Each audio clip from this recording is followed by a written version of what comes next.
It's your sister Shia Lawyer, the Hood Priestess, back again with some more melodrama.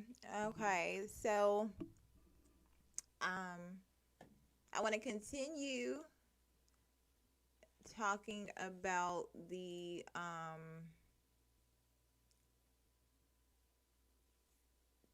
timeline of organized crime in Chicago.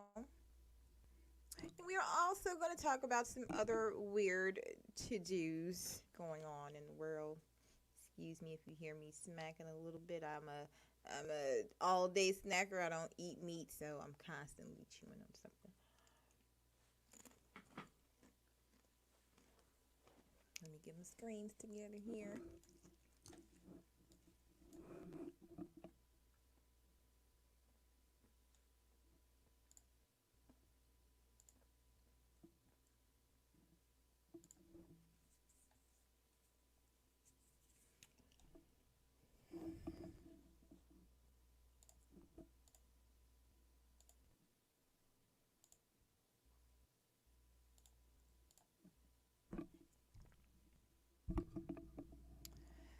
Okay, so July 1st, 1928.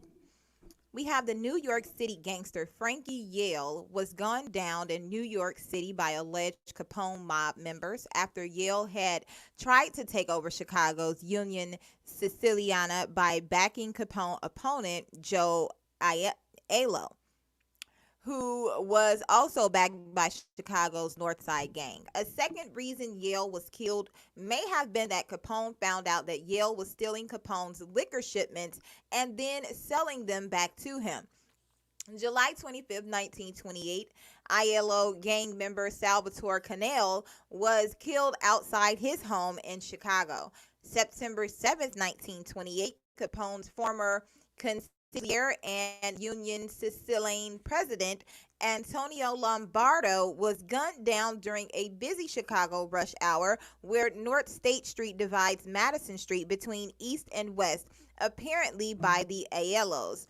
Capone vowed revenge and retaliated by killing four of Aiello's brothers. 1929. The Capone organization was bringing in $6 million a week. Capone had a personal worth of $40 million. In 1929, Tony Accardo was allegedly made head enforcer for Capone's Chicago outfit. 1929, Chicago native Elliot Ness returned to the city as a U.S. Bureau of Prohibition agent under the U.S. Treasury Department with his untouchables to try to stop the flow of illegal booze and bring down the Capone empire.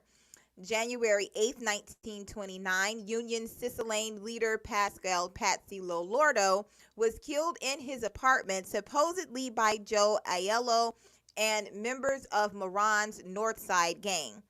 February 14th, 1929, four unidentified men dressed as Chicago police officers stormed into a near North Side garage SMC Cartage Co. at 2122 North Clark Street and murdered members of a gangster George Moran's Northside Gang and two groupies, but missed killing Moran, who was not around when the killings happened.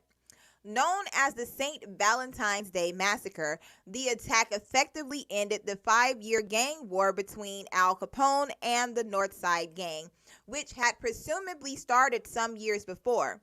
When one-time Northside Gang leader Dion O'Banion swindled outfit founder Johnny Torrio in a deal for a prohibition brewery, O'Banion knew would be raided. A second scenario believed to be the reason for the killings was that Capone found out that Moran's gang was hijacking Capone's booze shipments.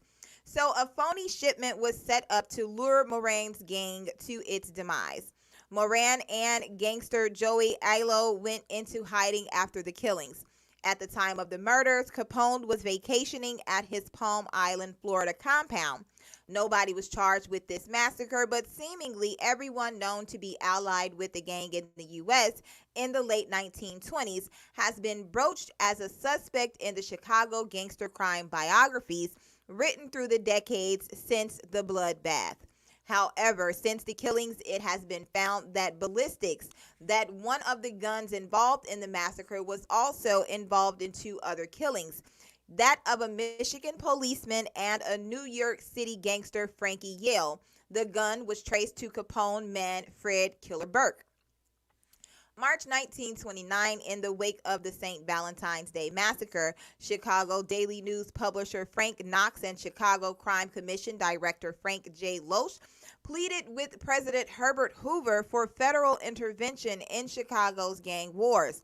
At that time, there were 63 gang-related murders a year. Besides the work of Knox and Loesch, there was a group of crime-fighting Chicago businessmen known as the Secret Six, who were working behind the scenes to bring Capone down. May 7, 1929, gangster Al Capone claimed he wanted to hold a party in honor of three mobsters in his ranks who he'd found out were actually traitors behind the scenes to mobster rival Joe Alo, and Alo desires to wrest Union Sicilian from Capone's grip. So Capone held a ruse dinner at a roadside inn in Hammond, Indiana, in honor of ferocious killers Albert Anselmi and John Scalise, and Capone's man heading Union Siciliana at the time, Joseph Hoptobe Giunta. After the party was in full swing, Capone personally beat the three traitors with an Indian club. Then Capone shot all three men. Their bodies were found on a roadside near Hammond. Contrary to popular belief, Capone enforcer Tony Accardo wasn't mentioned as having played any role in either account. May 13, 14, 15, 16, 1929, while the St. Valentine's Day Massacre outrage was still brewing around the nation for many gangsters, mobsters from across the nation got together in Atlantic City, New Jersey at the Hotel President for the Atlantic City Conference, the first of its kind, to attempt to construct a national crime syndicate, or so-called crime corporation, aka the Commission. To ensure that things went smoothly, Atlantic City political boss and racketeer Enoch Nookie Johnson paid off law enforcement. The purported attendees at the conference besides Johnson were future Murder Inc. boss Albert Anastasia, Umberto Anastasia, New York City bootlegger and numbers racketeer Dutch Schultz, Arthur Flegenheimer. Another head of Murder Inc., Louis Lepke Buchhalter, future head of the Genovese crime family Frank Costello, or Francesca Castiglia. Genovese boss Lucky Luciano, Salvatore Luciana, Prohibition bootlegger and Murder Inc. associate Abner Longy Zwillman, bootlegger, racketeer, and future Mr. Las Vegas, Morris Mo Deletes, Genovese family member Benjamin Bugsy Siegel, Benjamin Siegelbaum, Kansas City, Missouri, political boss Tom Pendergrast, who had just helped launch future President Harry S. Truman's political career 7 years earlier, and Al Capone. Capone brought with him to the conference daily racing form owner Moses L. Mo Annenberg and Capone accountant and political fixer Jake Guzik. Former Chicago gang mastermind Johnny Torrio was there from New York, as he had instigated the commission in the first place. The conference was called for to work toward a united front among the nation's organized crime leaders while removing the old mafia and bringing in the new mafia. Cooperation during Prohibition and gambling concerns. While a 14-point peace plan was the result of the conference, Capone, the man, also became a hot topic for discussion at the conference because the other racketeers understood that despite payoffs to local authorities, the feds would only take so much of what was going on in Chicago gangland before they would find a way to deal with it. And that treatment of Capone by the feds might spill over onto other organized crime-controlled cities. Jealousy concerning Capone's success seemed to find its way into the conference. With their eyes on the Chicago turf war, which by the time of the conference was finished for good, the other organized crime bosses demanded that Capone immediately dismantle his gambling empire and give it to the commission. However, Capone adamantly refused to be forced into that humiliation. The crime bosses also had the audacity to install deadly Capone opponent Joey Aiello as the union's Sicilian's Chicago branch president, which didn't last long. 1929, most likely following the Atlantic City Conference, and for reasons not quite clear, Chicago gang boss Al Capone strolled through Philadelphia and was arrested on a concealed weapons charge. The arrest, which was solely a PR move, landed him in prison for a year at the Eastern Penitentiary in Philadelphia. However, Capone was actually free to leave the prison when he wished, according to one biographer. The incarceration had been set up by Philadelphia racketeer Max Boo Boo Hoff with Capone's knowledge and consent. Wh-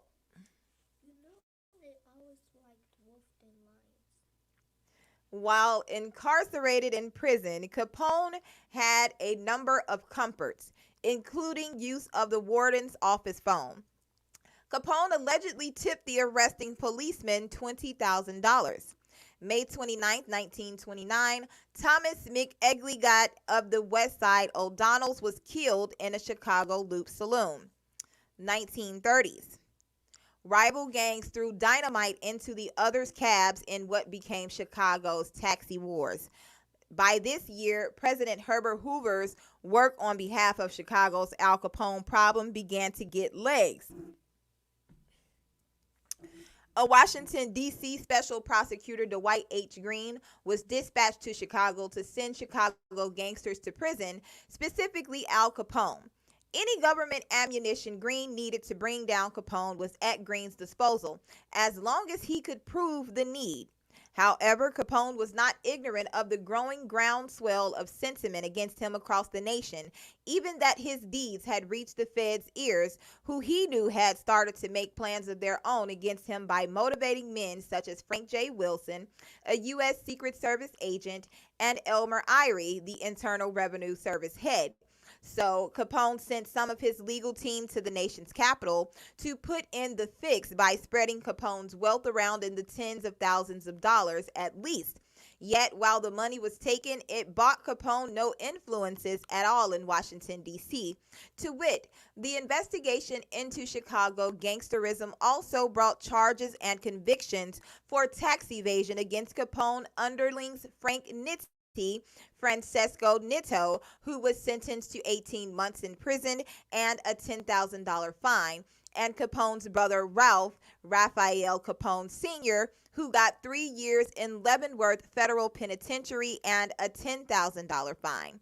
1930, months before Chicago Tribune reporter Jake Lingle's murder, Chicago Daily News news reporter Julius Rosenheim was shot to death by gangsters after Rosenheim blackmailed bootleggers, whorehouse overseers, and gamblers by threatening to write exposés about them. Apparently, nobody was ever charged with the murder. March 1930, gangster Al Capone had had enough of his PR exile in Philadelphia, so he left the prison. Likely the end of the spring semester, soon-to-be super lawyer Sidney Korshak received his law degree from DePaul University College of Law. One of his most important functions for the outfit was his work in eventually getting cash siphoned from the Teamsters Central States Pension Fund to infuse organized crime's promised land, Las Vegas, with cash. But one to never be seen with any mobsters in public, a sanitized Korshak also moved easily in elite Hollywood and in sports team circles and with captains of industry and commerce. Korshak's California office was at a Beverly Hills eatery called The Bistro, where women and men would fawn over him or want an audience with him. However, for outfit business, he always used the restaurant's payphone. The super lawyer could do miracles for his legitimate clients anywhere with one phone call, even though he never tested for the California bar exam. His clients' bills went through Korshak's Chicago office. June 9, 1930, Chicago Tribune reporter Jake Lingle was gunned down in broad daylight in a busy Illinois Central commuter train station underpass at the corner of Michigan Avenue and Randolph Street. At first, the deceased reporter was hailed as a hero. Over time, though, people began to learn that Lingle's death had more to do with who his friends were than what his news reporting was about. A one-time low-level member of St. Louis's Egan's Rats, Leo Vincent Brothers, found his way to Chicago and was convicted of Lingle's murder. He was sentenced to 14 years in prison but was released from prison in 1940. It was noted by the author of this in-line reference that Brothers may not have been the one to shoot Lingle. August 1st, 1930. One-time pimp and former outfit accountant Jack Zuda was gunned down while hiding out at an inn on Upper Nemabin Lake near Delafield, Wisconsin. After defecting to the Northside gang, some believe Zuta had even ordered the contract on Jake Lingle. October 28, 1930, Northside gang bootlegger Joe Aiello was shot to death after unsuccessfully attempting to bribe a hotel cook to poison Al Capone. Trusted Capone associate Louis Campagna has been alleged to be Aiello's killer. As Aiello walked out of his apartment on North Colmer Avenue, no one was ever charged with the murder. November 6, 1930. 42 gang members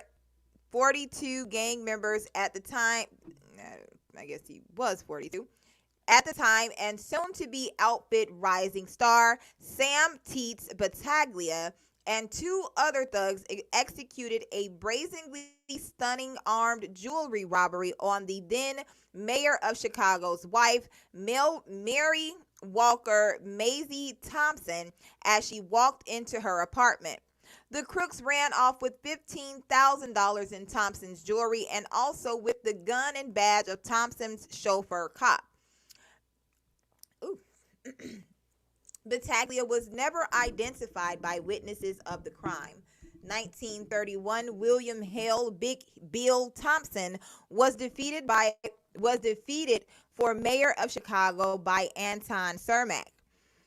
Longtime freelance Chicago assembly line pimp Mike DePike Heitler was found burnt to death in the wreckage of his house after he defied the poor treatment he was allegedly getting due to a Capone takeover of his whorehouse business by ratting details concerning Chicago mob business. 1931. Sometime in this year, a group of mostly college graduates in the Chicago area, dubbed college kidnappers, decided it was going to take the bold step of kidnapping low-level area gangsters and holding them for ransom. Allegedly, the Clutas gang, named after leader Theodore Handsome Jack Clutas, took in $500,000 from these kidnappings in about a 2-year span. October 17, 1931, Al Capone was convicted of tax evasion following a 4-day trial in Chicago. While Capone's original jury had been bribed by his underlings, the presiding federal trial judge, James Wilkerson, switched the jury at the last minute. It was also reported that Capone's defense team was ill-prepared to protect him against the stream of witnesses testifying to the gangster's lavish lifestyle. However, Capone had cut a deal with the prosecutors during the pre-trial to drop 5,000 prohibition violations that could have nailed him for 25,000 years to life if convicted on all the charges. The public talk concerning the trial during and afterward was that the poor showing of Capone's lawyers in his defense smacked of a setup against Capone. Capone's close associate Paul Ricca was quoted explaining that Capone had to go away for a while for the benefit of the organization. It has been said by the author of this endnote reference that Capone underling Gus Winkler was prevented by other Capone men from freeing him outright with $100,000 upfront tax payment, not a bribe, to the federal taxman. October 24th, 1931, 1 week after being convicted of tax evasion, Capone was sentenced to 11 years in federal prison, first Atlanta Federal Penitentiary, then Alcatraz Island, fined $50,000 and charged $30,000 in court costs. While awaiting transfer to Atlanta to serve his sentence, Capone sat in Cook County Jail, where it was reported in this account that he had all the booze and women he wanted. December 1931, months before the nationally broadcast news about the kidnapping of aviator Charles Lindbergh's baby in 1932, and sometime before any federal kidnapping law was enacted, Outfit Lieutenant Murray the Hump Humphreys kidnapped and held for $50,000 ransom Robert G. Fitchie, president of the Milk Wagon Drivers Union. Fitchie was released when the ransom was paid to Humphreys, who went to get the money, it was alleged. May 1932, Capone began serving his 11-year sentence for tax evasion in Atlanta, Georgia. He was eventually transferred to Alcatraz Island to finish his sentence. 1933, Chicago Reform Mayor Anton Cermak sent 2 city cops to Outfit frontman Frank Nitty's office to put a hit on the gangster. Apparently, the mayor wanted to take over Outfit territory and give it to the likes of Teddy Newberry, someone more to the mayor's liking. Nitty eventually recovered from his injuries.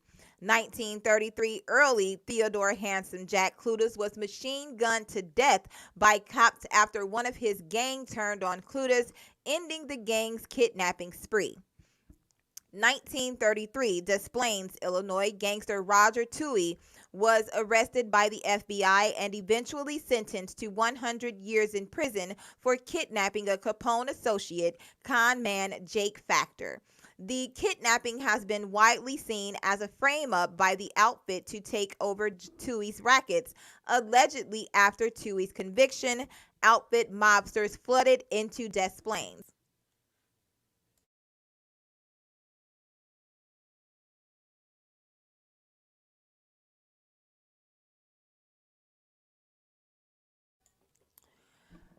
February 15th, 1933, corrupt Chicago Mayor Anton Cermak was riding in an open car with President-elect Franklin D. Roosevelt. No, for you to sit down. Franklin D. Roosevelt, FDR, in Miami, Florida, when Cermak was hit with sniper bullets. He died 3 weeks later. Speculation for years afterward was that Cermak had always been the sniper's real target, not FDR. The president-elect, in part because Cermak had put a failed hit of his own out on outfit frontman at the time, Frank Nitti. Cermak's assassin was a sharpshooter during his time in the Italian army.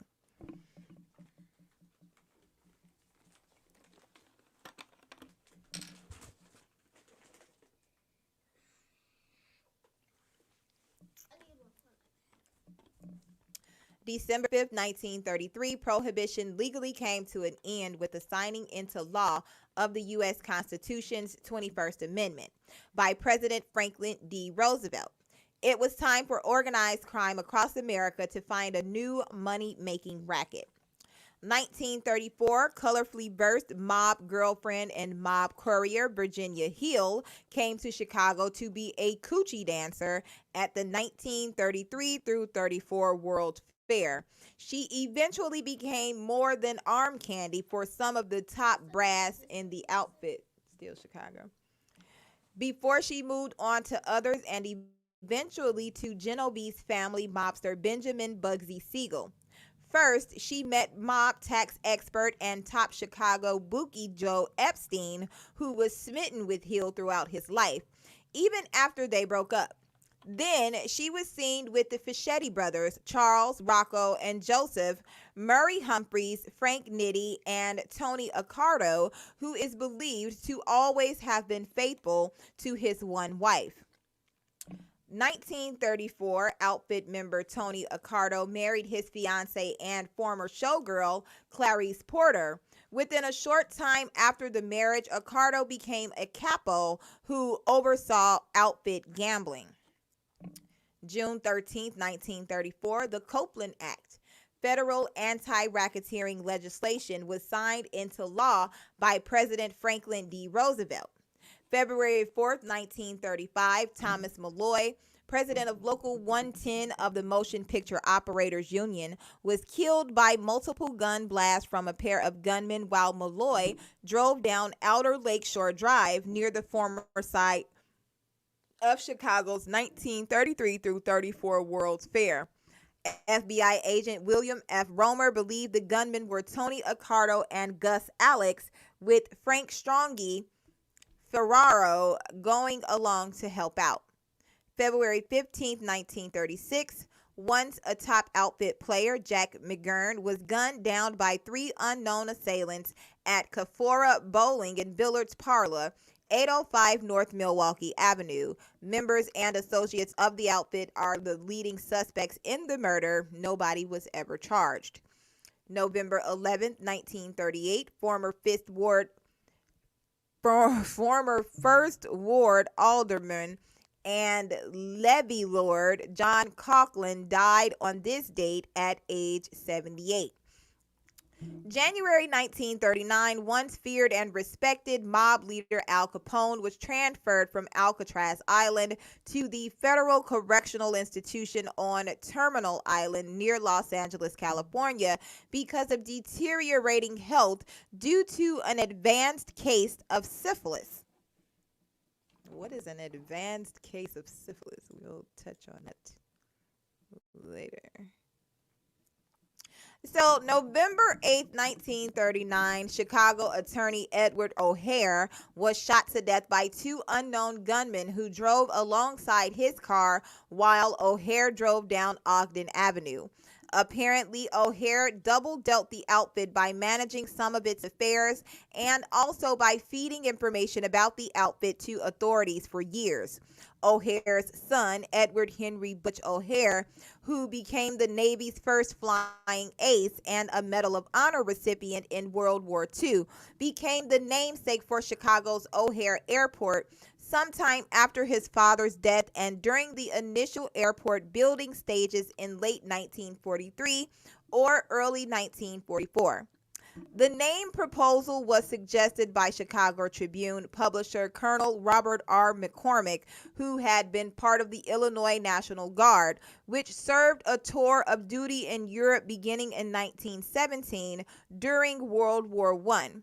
November 16, 1939. Steadily declining in mental capacity and in overall health, outfit boss Al Capone was released from federal custody and sent home to Chicago.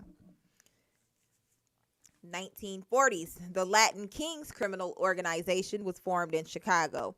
The alleged motivation for forming this group was an attempt to overcome the prejudices that Hispanics faced at the time. March 19, 1943, facing extended incarceration for the extortion of Hollywood film studios and being claustrophobic, outfit front boss Frank Nitti got drunk and publicly committed suicide on an Illinois Central Railroad track in North Riverside, Illinois, blocks from his home.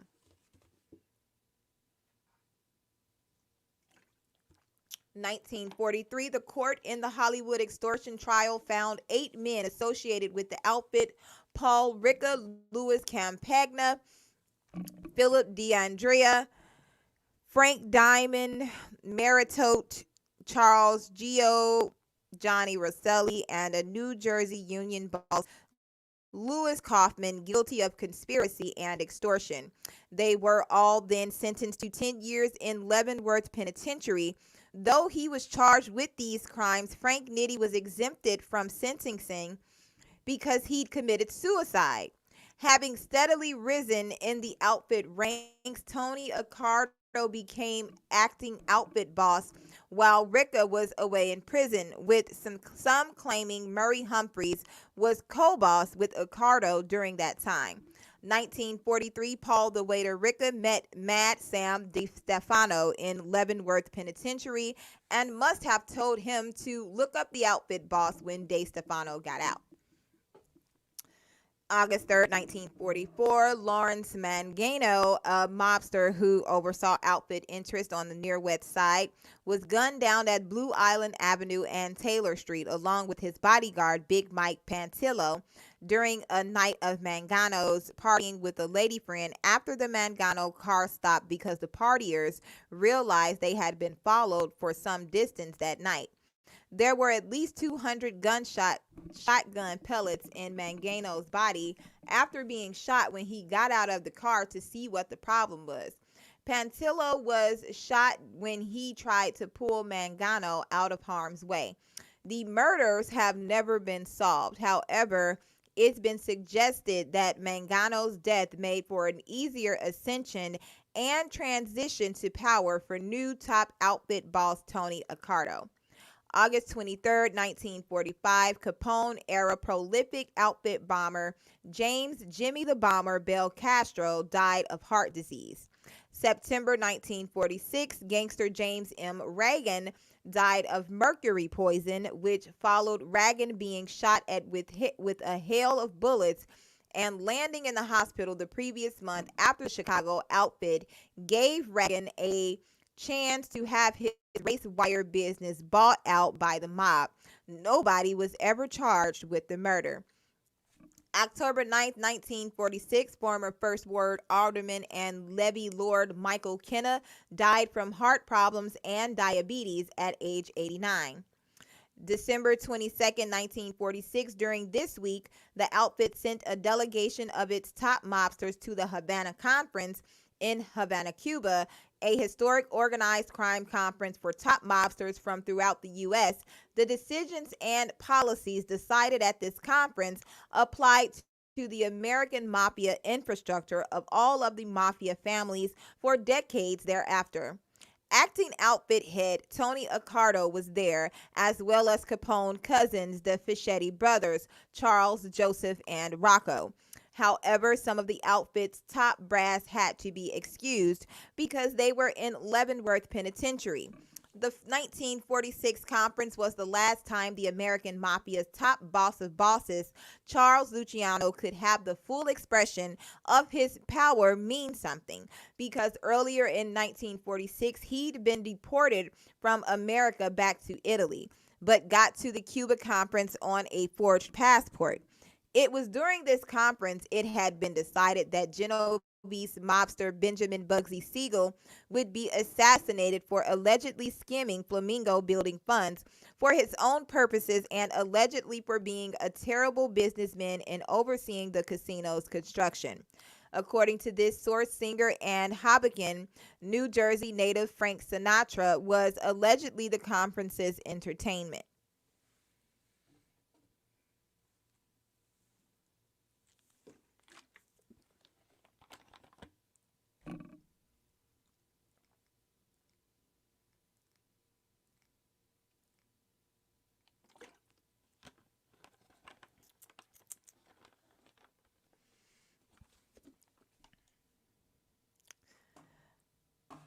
The outfit higher-ups, who were each sentenced to 10 years in prison in the Hollywood extortion case, were paroled from Leavenworth Penitentiary in 42 months. A decision granted at the time by U.S. Attorney General Tom C. Clark under President Harry S. Truman. About 2 years later, Clark was appointed to the U.S. Supreme Court.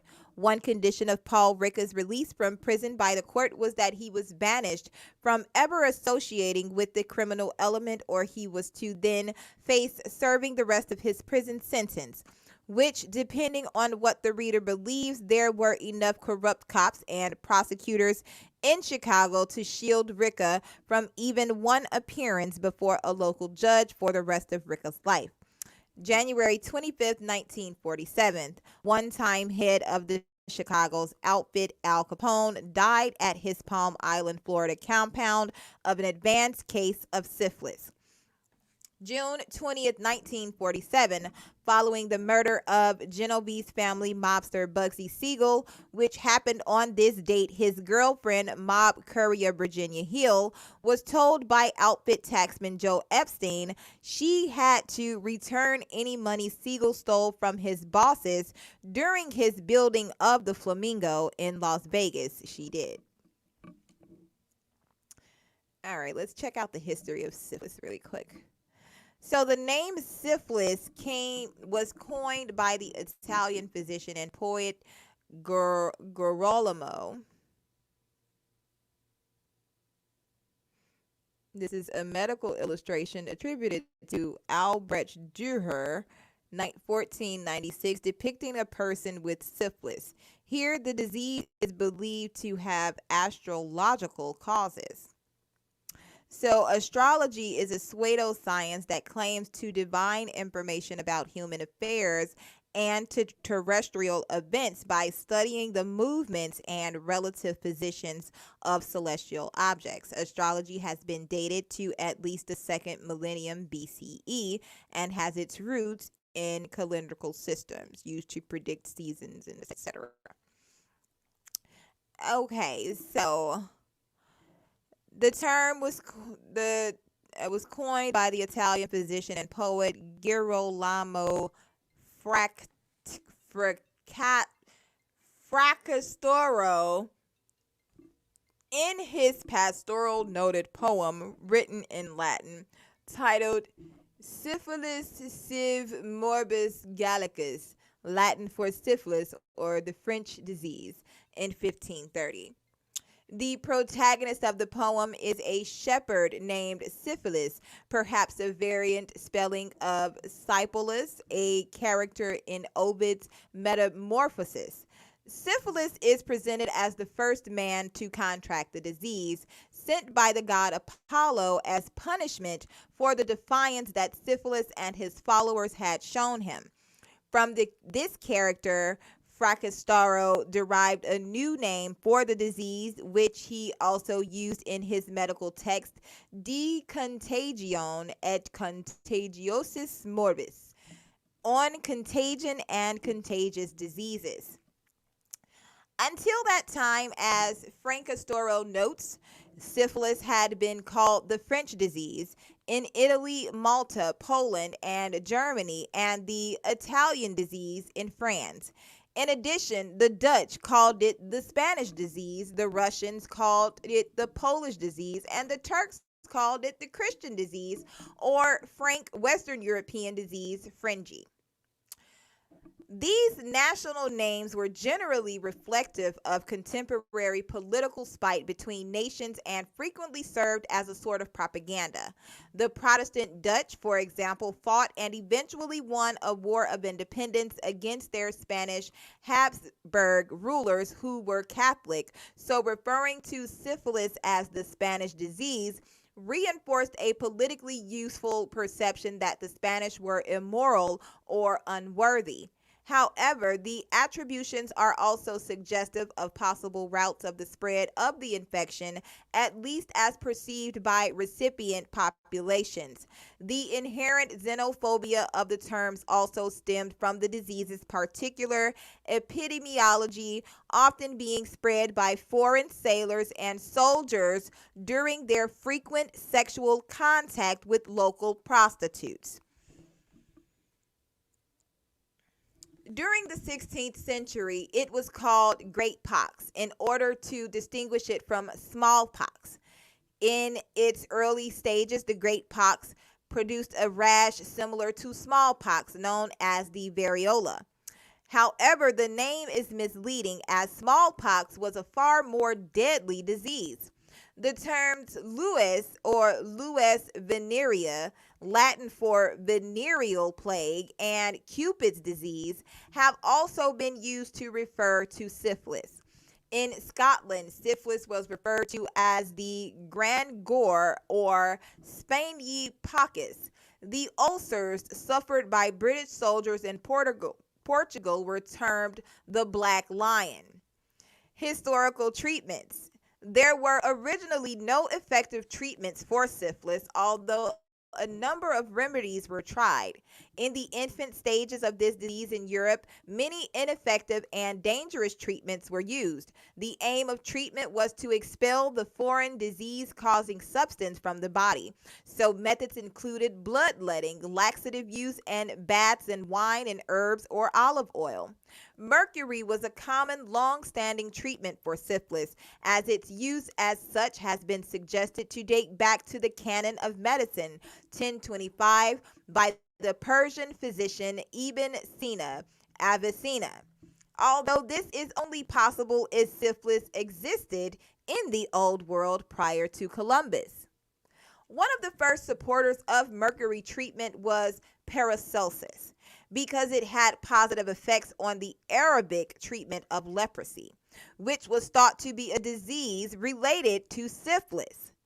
Giorgio Samoriva of Verona is recorded to have used mercury to treat syphilis in 1496 and is often recognized as the first physician to have done so, although he may not have been a physician.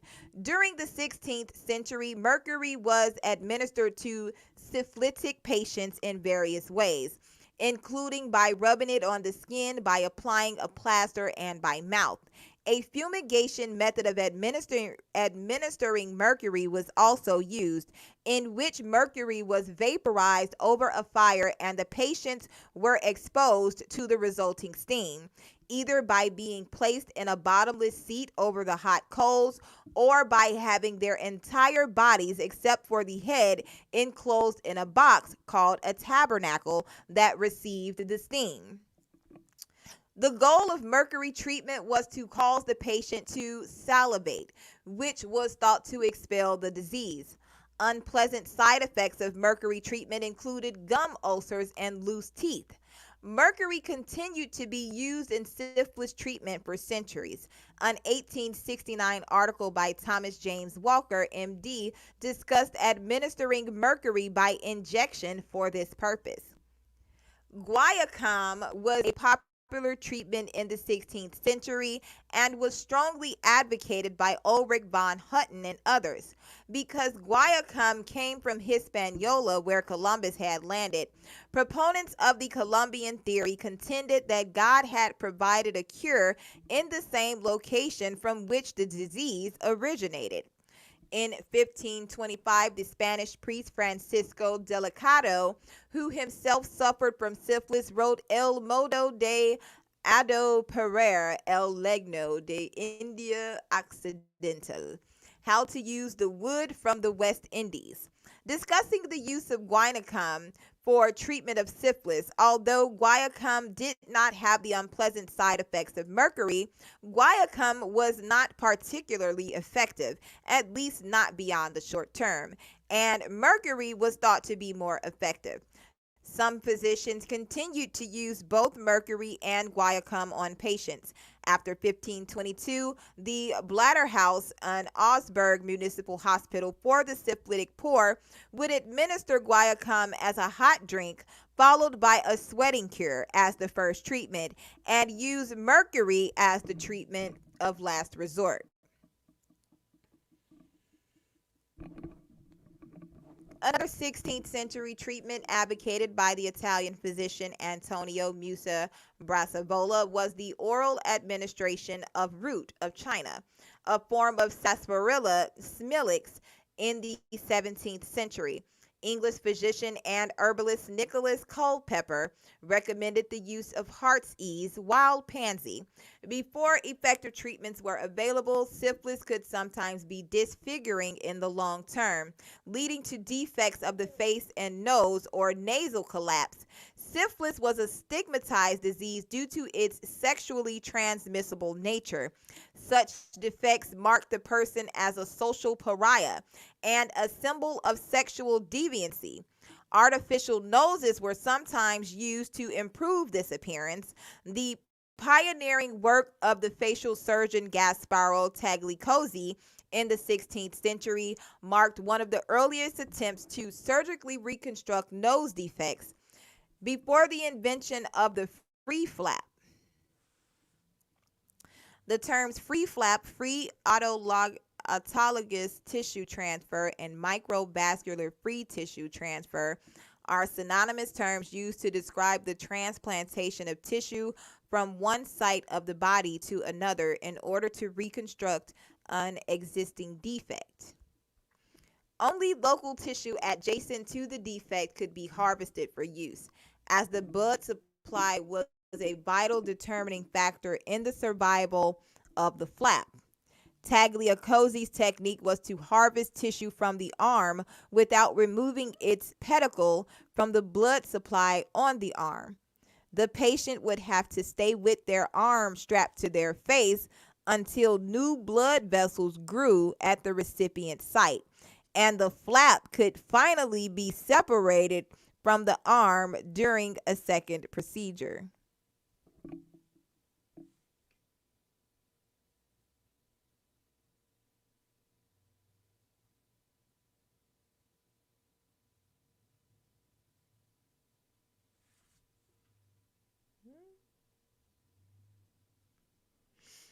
Look at this. Hey. Mhm. That looks weird. Stranger things. As the disease became better understood, more effective treatments were found.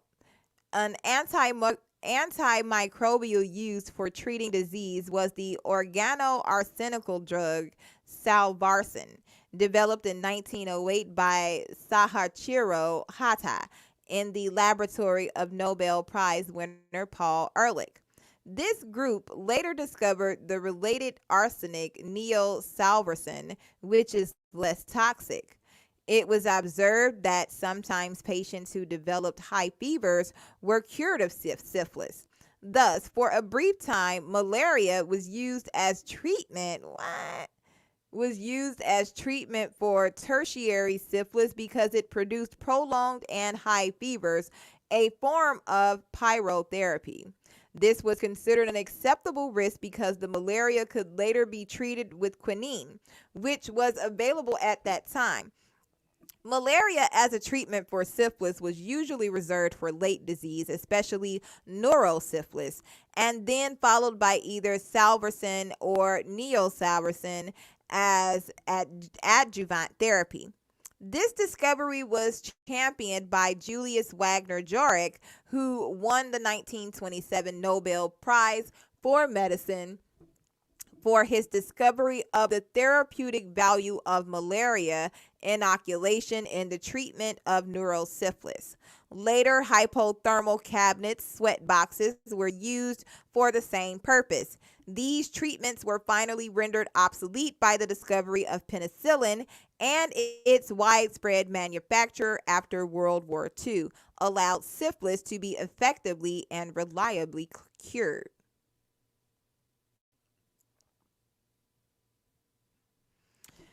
Penicillins are a group of antibiotics originally obtained from Penicillium mold, principally P. chrysogenum and P. rubens. Most penicillins in clinical use are chemically synthesized from naturally produced penicillins. A number of natural penicillins have been discovered. I'm allergic to that crap. All right, back to the organized crimes.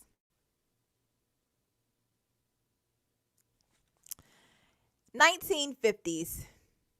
Did we read that? We'll read it again.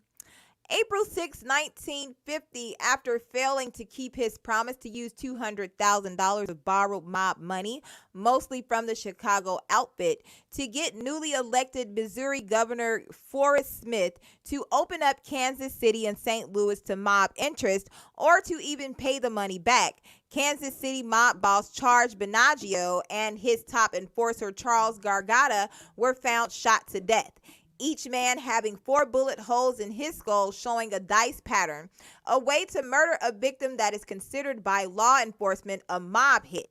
Benaggio and Gargata were killed in Kansas City's First Ward Democrat offices. These killings were the springboard for the originally stalled United States Senate Kefauver Kefauver Kefauver committee hearings. Then, just a month in the future, this was also the political ward which launched the political career of President Harry S. Truman in 1922, whose Attorney General in the Truman administration, Tom C. Clark, set free on parole the incarcerated outfit higher ups who perpetrated the extortion of Hollywood celebrities and movie studio owners in the 1930s and early 1940s. Be right back.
I said certified sheep. Yeah, Eve still sleep.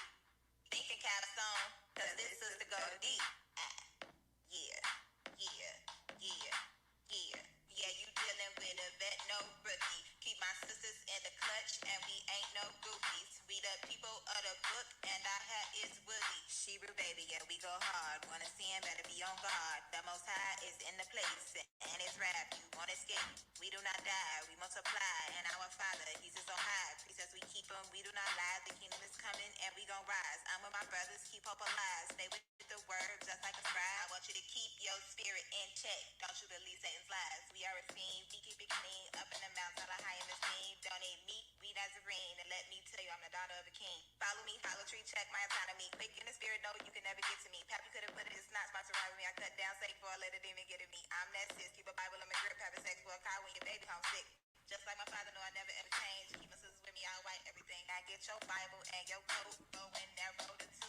You got a phone, but all alone. Oh, yes, you are a group. Paid your tuition, brain still missing, need a refund. True, and Saint Supreme illuminating, shake the demons looking. Since you need a real teacher, need a life coach, you need a baptism, need a makeover. Not an evil man serving King Cobra, got his hook in you, now your face look. You chasing money, hell's where you're headed. My spirit ain't one, you evil indebted. Brothers got beards, don't want them to shed it. We just asked poorly, now he diabetic. You're right here like spittle, just jump in the coat. Come in this rap, you better say no. I want you to get with Joe, sister Shire. Come meet me back at the coast, prepare for the fire. No horse for hire, that is that for haters and liars. You riding the beat like the daughter of Poppy. I get on the mic and surprise everybody. Your honor, I'm a queen, no, I'm not with the Greek ish. Give him all my little Betty, know I'm never cheat. And put him on the dice, it's a girl you believe in. Don't get in fights with my sisters, I'm a lead. In the Bible belt, I'm the one to meet you. Need to come to class, I'll be the one to teach you. CC stand for crystal clean, and you can see my life before I ever meet you. Sister so the soul, cause she couldn't hang, can't hurt my feelings, and I can't sing. Got angels with me, no, you can't defeat me. When I ride the beat, I'ma spell my name. Yeah, yeah, yeah, yeah. Yeah, you dealing with a vet, no rookie. Keep my sisters in the clutch, and we ain't no goofies. We the people of the book, and our hair is willy. Now from the top, make it hot, sisters slaying these demons. You giving all your goodies up for some money and semen. I'm talking bop, bop, bop, dropping bombs on your lace front. Shebrew's pulling all the stops, come get baptized at the lakefront, huh? You wanna hear it?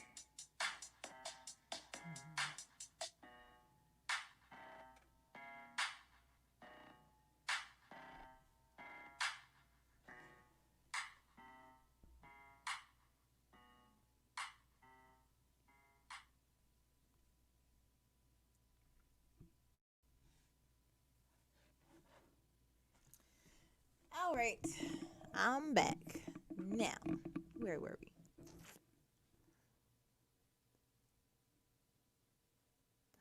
May 10th. Did I read? Yes. May 10th, 1950, May 1950 through May 1951. Broadcast live across America, even though the majority of households didn't have televisions yet. The Kefauver Committee hearings, aka United States Senate Special Committee to investigate crime in interstate commerce, convened in allegedly mobster controlled cities around the nation, including in Chicago, where former pimp outfit accountant and legal whiz Jake Guzik made an appearance. Outfit West Coast man Johnny Roselli testified but said a lot of nothing. Also to testify was Captain Dan Gilbert, chief investigator for the state attorney's office in Cook County, Illinois, after not raiding a single jurisdictional bookie joint in more than 10 years. He was called the world's richest cop by reporters. Outfit heavyweight Paul Ricca and bosses Louis Campagna and Charles Geo were called to Washington, D.C. to testify before the committee, but all said they had made their wealth from the racetrack. Al Capone's living brothers, John and Ralph, also were called before the committee in the nation's capital. However, many alleged mobsters in other organized crime cities came down with Kefauver-baritis,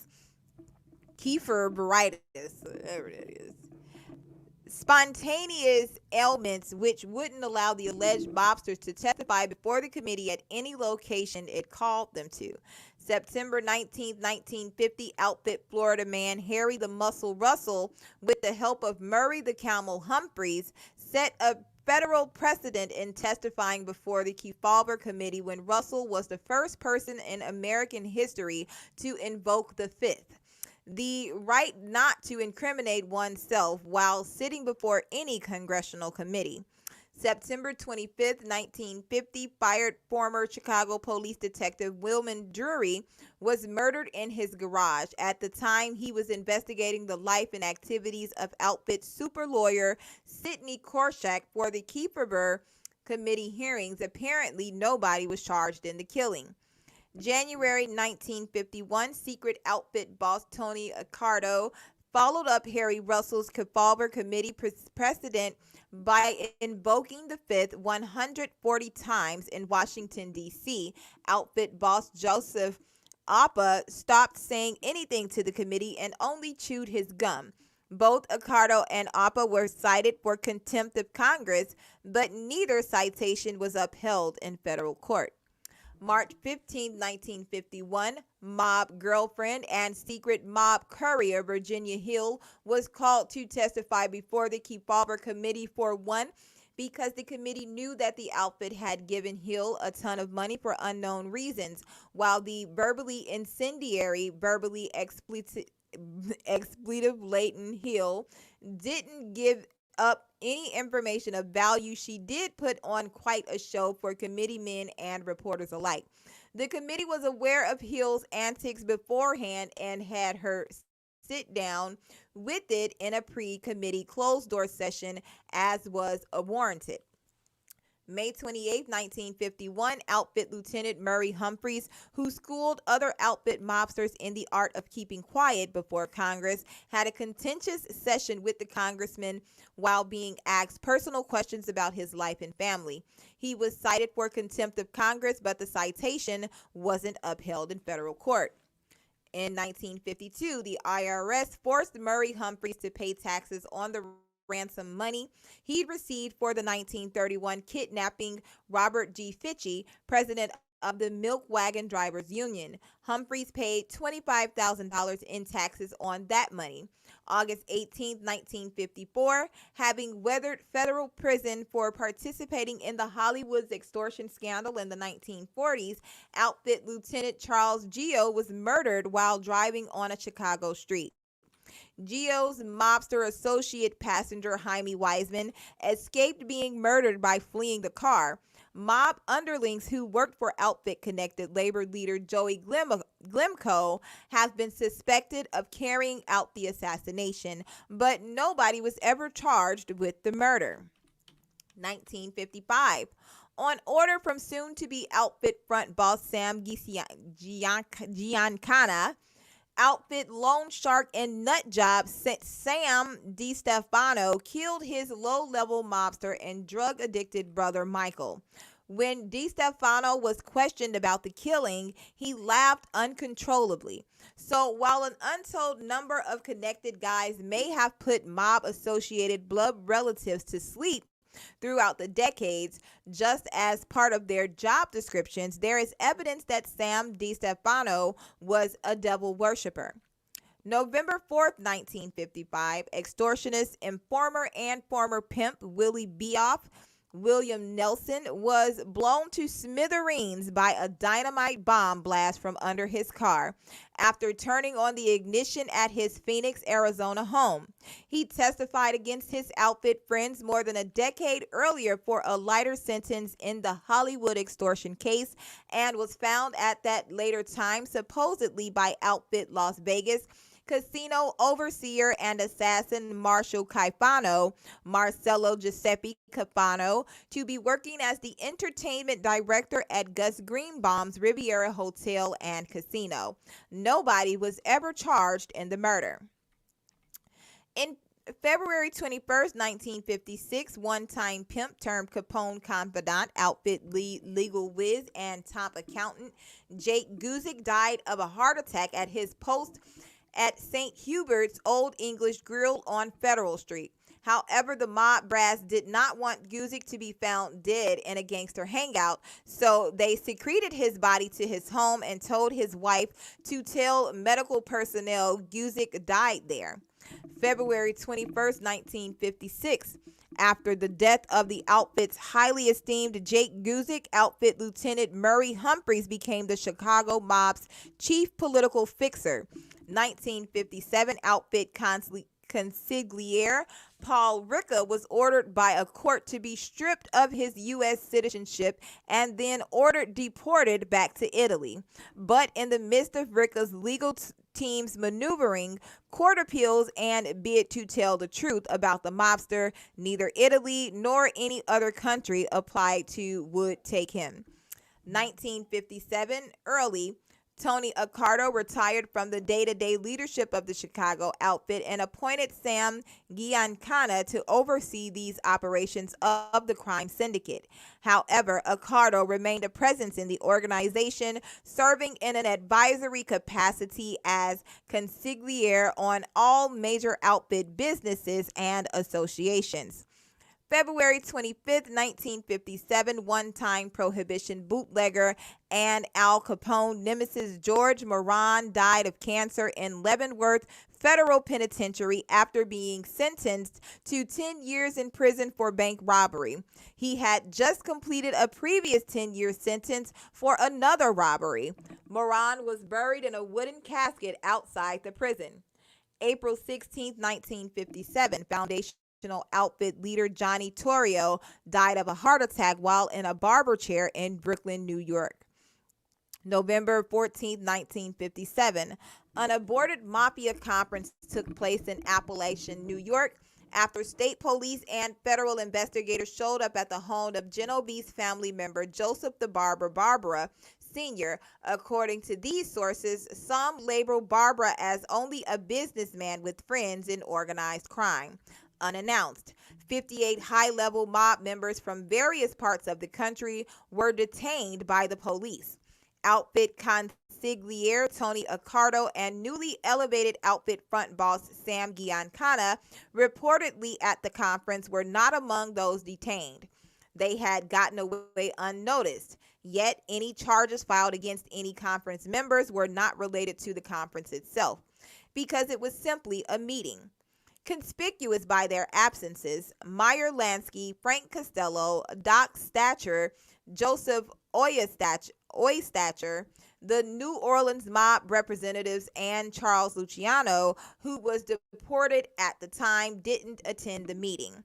There has been considerable speculation over the years as to why the raid took place at all. One source said the raid happened because of money matters between Barbara and the police. Another source pointed to recorded statements to back the idea that this meeting and subsequent raid were allowed to occur as a setup to embarrass incoming mob boss Vito Genovese. Another source said the raid happened because of good police work by a local cop. However, 6 months after the conference, Genovese was arrested on drug charges and received a 15-year sentence. He died after 10 years in prison. November 27, 1957, in the wake of the stunning news of organized crime Appalachian Conference, FBI Director J. Edgar Hoover ordered all FBI field offices to implement his top hoodlum program, anti-racketeering, and assign agents to investigate organized crime in those cities, including Chicago. 1958. The Vice Lords Criminal Organization was founded in St. Charles Correctional Facility by a group of young thugs from 16th Street on Chicago's West Side. 1958, during the United States Senate Select Committee on Improper Activities in Labor and Management hearings, McClellan Committee meetings in Washington, D.C., outfit Nevada casino overseer and hitman Marshall Caifano invoked the Fifth Amendment 73 times. During John Jackie the Lackey Cerrone's testimony at the McClellan Committee hearings, he took the Fifth 45 times. December 3rd, 1958, brilliant accountant, Las Vegas point man, and outfit connected Gus Greenbaum and his wife were found brutally murdered in their Phoenix, Arizona home. There could have been any number of reasons for the Greenbaum's murders, including his alleged casino skimming, or the fact that he'd hired outfit rat Willie Beoff to work at the casinos following the rat's betrayal of his outfit loyalties. Nobody was ever charged with the Greenbaum's killing.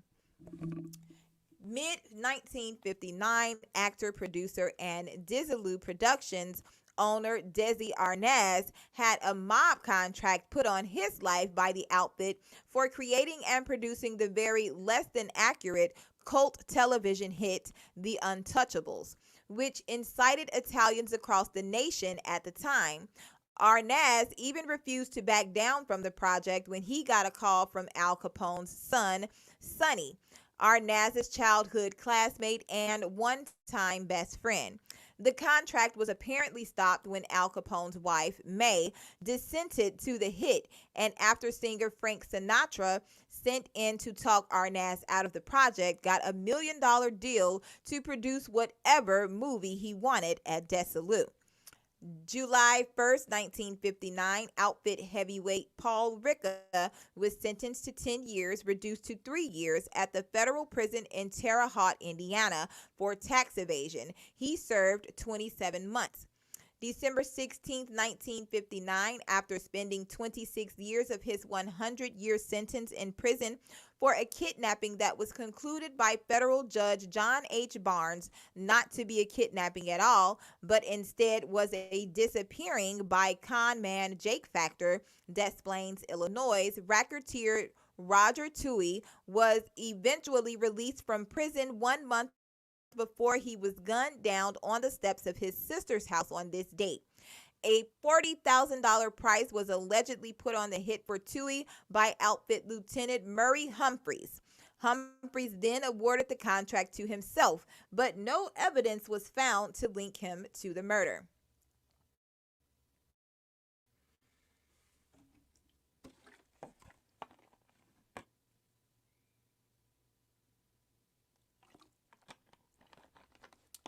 In the 1960s, the Black Gangster Disciples criminal organization was formed on Chicago's South Side by uniting two separate gangs. The two gangs conjoined were the Supreme Gangsters, led by Larry Hoover, and the Devil's Disciples, led by David Barksdale. 1960, the state of Nevada's Gaming Control Board first published the so-named Black Book, which had a short list of 11 names of men banned from all casinos in Nevada. 11 of the 11 men were allegedly associated with the Chicago outfit. Sam Giancana, Murray Humphreys, and Marshall Caifano, who sued on constitutional grounds and also seemingly for slander but lost his case. The Black Book is still published today. 1960, Somerdale scandals. 8 Chicago police officers were accused of operating a large-scale burglary ring, an embarrassment to the city's mayor at the time, Richard J. Daley. June 1960, outfit boss Tony Accardo and his lieutenant Murray Humphreys and 2 other mobsters were having dinner during a weekly Thursday meeting at Accardo's Franklin Avenue address in River Forest, Illinois. However, this meeting in particular was to decide who would become the next president of the United States. November 15th, 1960, outfit frontman Sam Giancana allegedly fixed the 1960 U.S. presidential election day results in Cook County, Illinois, in favor of Senator John F. Kennedy of Massachusetts. Presidential race challenger Richard Nixon, vice president under President Dwight D. Eisenhower at the time, did not challenge the race's election results in court. August 11, 1961, outfit loan shark William Action Jackson was suspended on a meat hook and tortured 2 to 3 days until he died of shock by fellow outfit mobsters who mistakenly thought Jackson had become an FBI informant. While nobody was ever charged in the murder, apparently at least some of the Jackson's killers, who included enforcers Fior, Fifi Buccieri, James Turk Torello, John Jackie the Lackey Cerrone, Sam DiStefano, and Dave Yaris, were found discussing Jackson's torture murder on an FBI surveillance tape. Also, while some believe Jackson reported to DeStefano, he actually reported to William Willie Potatoes Dodano Sr., according to the FBI. 1961, Robert F. Kennedy became the U.S. Attorney General under his brother, President John F. Kennedy. Robert Kennedy was the first Attorney General of the United States to make a serious attack on the mafia and organized crime, and many hold he was the last one. November 30th, 1961, President John F. Kennedy authorized Operation Mongoose, a plan to clandestinely assassinate the leader of Cuba's revolutionary military forces, Fidel Castro. In cooperation with the CIA, the federal government was allegedly planning to use members of the Chicago outfit, such as Sam Giancana and Johnny Rosselli, to carry out this operation. See also Family Jewels. May 2nd, 1962, Chicago police received a call that a suspicious car was parked on Superior Street. When the police checked out the call at 1 a.m., they found 2 men on the floor of a 1962 Ford sedan trying to not be noticed in the car. Ultimately, the 2 men told police they were waiting for someone they didn't know in a car that wasn't either of theirs, nor did either of them know who owned the car, someone who ultimately turned out to be non-existent. But the men in the car turned out to be outfit hitmen Felix Milwaukee Phil Aldericio of Riverside, Illinois, and Charles Nicoletti, also of Riverside. The 2 were taken into custody and each posted $1,000 bond. However, police couldn't link the hitman to any crime of the moment or even link them to the car they were found in, so the men were let go, even though the car, later dubbed the Hitmobile by reporters, had a secret compartment for guns and extra switches installed to turn off the tail lights. There was also a switch to change license plates on the car. The car was impounded by the police.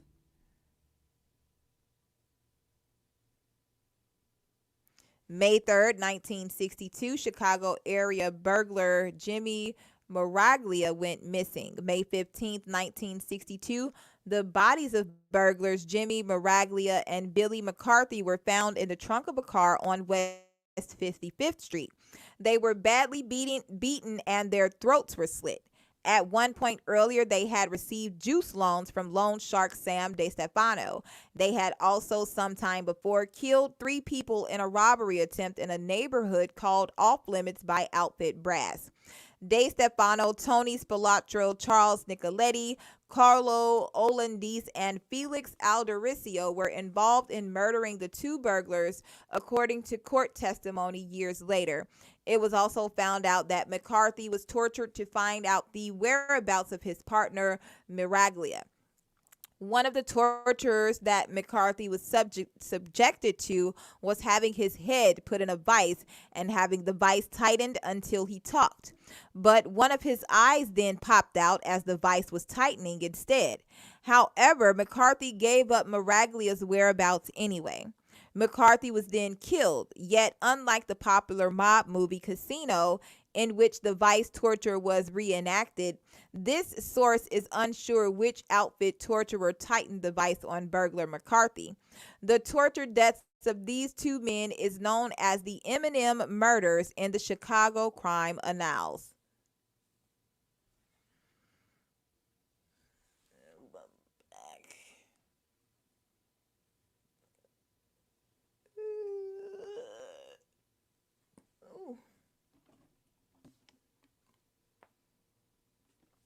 Okay. 1963, the FBI's lockstep surveillance of outfit front boss Sam Giancana began.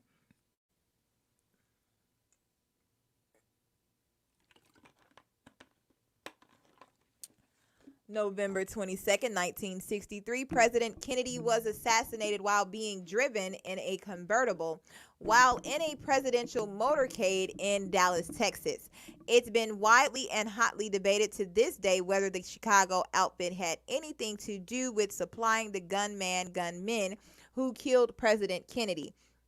Yet at the time, the Warren Commission declared that one Lee Harvey Oswald acted alone in the killing, but Oswald himself was then assassinated in broad daylight while surrounded by law enforcement by lone gunman Jack Ruby, a man who had a lifestyle that raises more questions than gives answers, before Oswald could go to trial. 1965, outfit front boss Sam Giancana was thrown in federal prison for 1 year for a federal contempt of court citation when he refused to testify to his or the Chicago outfit's alleged criminal activities. November 23, 1965, outfit lieutenant, legal strategist, and chief political fixer Murray the Camel Humphreys suffered a fatal heart attack. A laceration was found on the back of the deceased Humphrey's head below his right ear. Some believe that Humphreys could have been stuck with an empty hypodermic needle and had a shot of air sent to his heart, causing his heart attack. Just prior to the heart attack, he'd had a visit at his apartment from some FBI agents where he'd pulled a gun on them. Humphreys had to post bail for this erratic behavior. Allegedly, then word spread that the hump was losing it. May 20th, 1966, while hiding out with his family at the Country Club Motel at 8303 North Avenue, building contractor Anthony Accardo friend Sam Panvino, or Van Corbin, was shot and killed by two unknown men. After Accardo found out Panvino had been paid a visit by FBI agent Bill Romer. The specific motive for the killing is unclear. Apparently, Panvino built one of the Accardos' River Forest, Illinois homes. Nobody was ever charged with Panvino's murder. December 1966, after being let out of federal prison after 1 year, Sam Giancana was then deposed as outfit front boss due to his high-profile lifestyle and his surly, confrontational demeanor to authorities that brought an abundance of heat and light on Chicago's underworld. He then moved to Mexico to oversee the outfit's international gambling operations. 1968, the outfit's man in Hollywood, Johnny Rosselli, still a formidable force in Tinseltown, and several other people cheated Hollywood celebrities, including Tony Martin, Phil Silvers, and Zeppo Marx, out of $400,000 in a crooked card game. 1970s. February 17th, 1970, the Town Hotel, formerly composed Capone's Hawthorne Inn, 4833 22nd Street, Cicero, Illinois, burned to the ground. When questioned about its ownership, outfit front boss Joseph Haha Awapa pleaded the fifth 5 times. He must have remembered what outfit Lieutenant Murray Humphreys had taught him going into the Kefauver committee hearings in the 1950s. August 1970, outfit loan shark and juice loan collector Michael Hambone Albergo went missing after receiving a federal indictment concerning his mob activities. More than 35 years later, fellow mob associate and loan shark Frank Calabrese Sr. was convicted during the 2007 Operation Family Secrets trial of killing Albergo and burying his body under what is now the U.S. Cellular Field parking lot on West 35th Street in the Armour Square neighborhood on Chicago's South Side. Calabrese received life in prison for that murder and the other murders he was convicted of committed during the trial. Calabrese's brother Nick was also one of Albergo's assassins, but Nick Calabrese became the prosecution's star witness against his brother Frank and other mobsters who were tried on various other charges. Nick Calabrese was taken into the Federal Witness Protection Program after the trial. October 15, 1970, the Federal Racketeer Influenced and Corrupt Organizations Act, RICO law, was enacted to allow federal prosecutors to look at organized crime not just as various people committing various unrelated crimes against the law, but instead to look at it as a group of people committed to acting illegally in order to maintain and sustain a specific orchestrated criminal enterprise. This law was first used against organized crime in the mid-1980s. September 25, 1971, one-time day-to-day boss, prolific earner, and hitman Felix Milwaukee Phil Aldericio died in federal prison of natural causes after being convicted of extortion. His funeral was attended by the top outfit brass, including Tony Accardo. 1972, very under the radar yet very highly placed outfit Northside boss Ross Prio died of natural causes. It was said he was even consulted on hits. October 11, 1972, behind the scenes boss and ultimate outfit consigliere Paul Ricca died of a heart attack.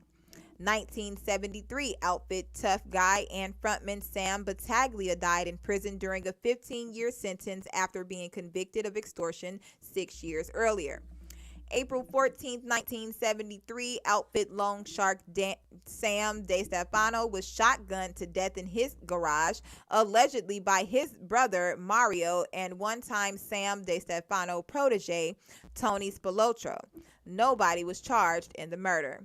December 20th, 1973, Richard Kane, cop turned mobster, turned informant by the FBI, was shot in the head at a busy Rose's sandwich shop on 1117 West Grand Avenue. The alleged suspects are Marshall Caifano and Joseph Lombardo. No one has ever been charged in the murder. September 27, 1974, once complicit with Chicago outfit activity, area businessman and federal witness Daniel Seifert was gunned down at his Bensonville, Illinois plastics factory in front of his wife and youngest son for deciding to testify in a federal investigation as to his knowledge of an embezzled and laundered $1.4 million from the Teamsters Central States Pension Fund. Joseph Lombardo Sr. was convicted of the murder during the Operation Family Secrets trial and was sentenced to life in prison. During the trial, evidence was shown that Lombardo's fingerprint was on the title of the car used in Seifert's murder. June 19, 1975, former boss Sam Giancana was shot in the back of the head while cooking a snack of sausages in Escarole in his Oak Park home on his birthday.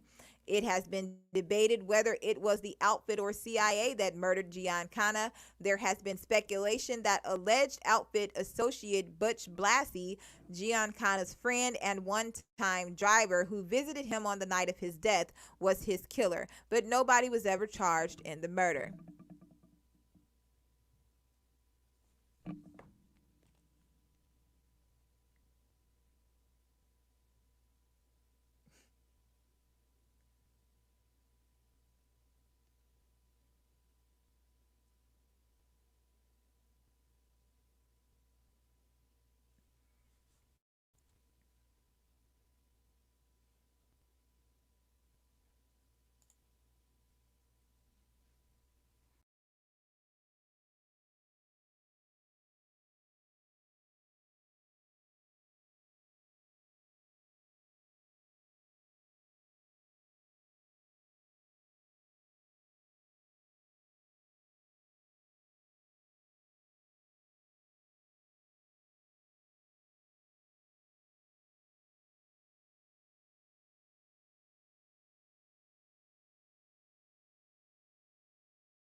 All right.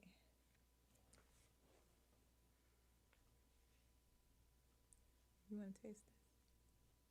You want to taste this? You sure? Look. Yeah.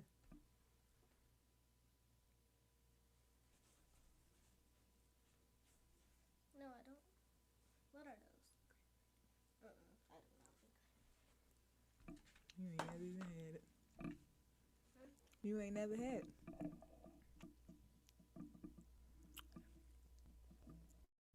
Okay. So, June 24th, 1975, Outfit West Coast man Johnny Rosselli testified during a special hearing of U.S. Senate Intelligence Committee in Washington, D.C. September 9th, 1975, valued outfit capo and adept torturer William Willie Potatoes Dodano Sr. died in federal prison about 3 months after his good friend from his 42 gang days, outfit front boss Sam Giancana, was assassinated. August 9th, 1976, the decomposing body of Johnny Rosselli was found floating in a 55-gallon drum in Florida's Biscayne Bay following a not quite completed hit. The killers forgot to make sure the drum wouldn't surface with the body in it. His legs were sawn off and shoved in the barrel with the body.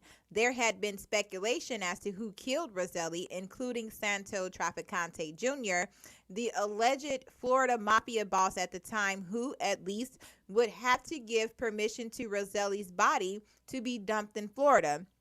But nobody was ever charged with Rosselli's murder. February 17th, 1977, Helen Brock, heiress to the Brock's candy fortune, disappeared after leaving the Mayo Clinic gift shop. The alleged suspects in her disappearance are the houseman Jack Matlick, her alleged lover Richard Bailey, horse stable owner Silas Jane, and outfit associates Victor Spilotro and Curtis Hanson. Only Bailey was charged with it, but not convicted of her murder. Brock has never been found dead or alive and was declared dead in May 1984. March 29th, 1977, feared hitman Charles Nicoletti was killed by three 38 caliber slugs to the head while waiting in his Oldsmobile at the Golden Horns restaurant in Northlake, Illinois. Supposedly, outfit front boss Joy Owipa ordered the hit because he believed Nicoletti had become an informant, which was untrue. Outfit assassin Harry Edelman allegedly did the hit. Nobody was ever charged with Nicoletti's murder. November 1977, jewelry store owner Harry Levinson walked into his North Clark Street store to find he'd been robbed of all his most expensive jewelry. It was a financial disaster, especially since Christmas was a month away. The thieves had broken in and left the store without the alarm system sounding. Levinson called police, but the police had found the thieves so good they left no trace of evidence. Then Levinson called on his friend and top outfit boss Tony Accardo. At the end of their meeting, Accardo let Levinson know everything would be okay. 2 days later, Levinson received all his stolen jewelry back at the store after Accardo's men traced the compromised alarm and the stolen jewelry to the work of burglar John Mendel. 1978, Jimmy the Bomber Coutura was found dead near his car at Hubbard Street and Ogden Avenue. Alleged mob associate Bill Dauber was a suspect in the murder. However, he would have done the killing only at the bidding of his boss, Albert Taco, who was allegedly trying to take over Couturara's rackets. January 9th, 1978, months after Tony Accardo and his wife had left Chicago for the warmth of Palm Springs, California, Accardo houseman and longtime friend Michael Vault called Accardo to inform him that his home on North Ashland Avenue in River Forest, Illinois, had been torn apart, though nothing seemed to be stolen. Access to the house was gained because the burglar alarm was compromised. There was no mention whether the Accardos contacted the police about the break-in.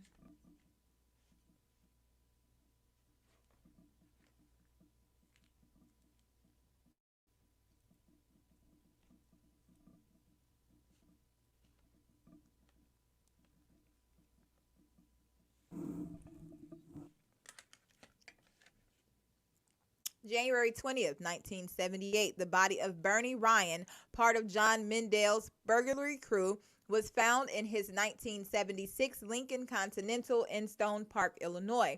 He was shot 4 times and his throat was slit. February 2nd, 1978, the body of Stephen Garcia, a partner of Bernie Ryan, was stabbed multiple times and his throat was slit. His body was found in the parking lot of the Sheraton O'Hare on Mannheim Road in the trunk of a rented car. February 4th, 1978, the bodies of Vincent Moretti and Donald Swanson, Donald Renault, suspected Arcado home burglars, were found in Swanson's Cadillac in the parking lot of Esther's Place at 5009 South Central Avenue in Stickney, Illinois. Being Italian in Chicago didn't offer Moretti any insight into the Italian culture of Chicago. For his crime against Accardo, Moretti's face was torched off, he was disemboweled, and his throat was slashed like all the other Accardo home burglars. February 20th, 1978, the tortured body of burglar John Mendel was found in the trunk of his 1971 Oldsmobile at 6300 South Campbell Avenue. Federal witness Nick Calabrese testified during the Operation Family Secrets trial that Mendel was lured to a place where his brother Frank Calabrese Sr. strangled Mendel, and Nick Calabrese then slashed Mendel's throat. April 26, 1978, burglar Bobby Hertogs was found in the trunk of a car at a Jewel grocery store parking lot at 3552 Grand Avenue. He was shot multiple times and his throat was slashed. September 30th, 1978, apparently because of the just previous deluge of burglary murder victims in Chicago associated with the break-in of Tony Accardo's home, a special federal grand jury, Northern District of Illinois, was held in Chicago to get to the bottom of the situation. Accardo was the first witness and flew through his time by taking the fifth. The following witness was Accardo's houseman, Michael Volpe. His testimony took quite a bit of time, and allegedly it was significant. October 5th, 1978, Accardo houseman Michael Volpe was reported missing by a family member. He has never been seen since. November 10th, 1978, because of Michael Volpe's unexplainable disappearance after testifying before a federal grand jury, which could be construed as an obstruction of justice violation, the FBI sent a team of agents to Tony Accardo's home with a search warrant. The Accardos were already wintering in Palm Springs, California by this time. So, with the permission from the Accardos' oldest daughter and the family attorney, the agents entered the home. Of the significant items seized in the raid, there was a notepad with Harry Levinson's name on it. There was a police scanner like the one burglar John Mendel used, which turned up missing from his possessions in his car, and there was $275,000 in cash wrapped in a Las Vegas bank's paper bill wrappers found in vault that had been built in the home. However, the cash didn't leave the premises without an intense fight with the Accardos' two daughters. With Accardo's criminal defense attorney and after telephone conferences with a couple of bail bondsmen. Ultimately, the FBI raid didn't affect Accardo at all. The U.S. Court of Appeals for the Seventh Circuit made no judgments against him and returned the $275,000 found in his vault.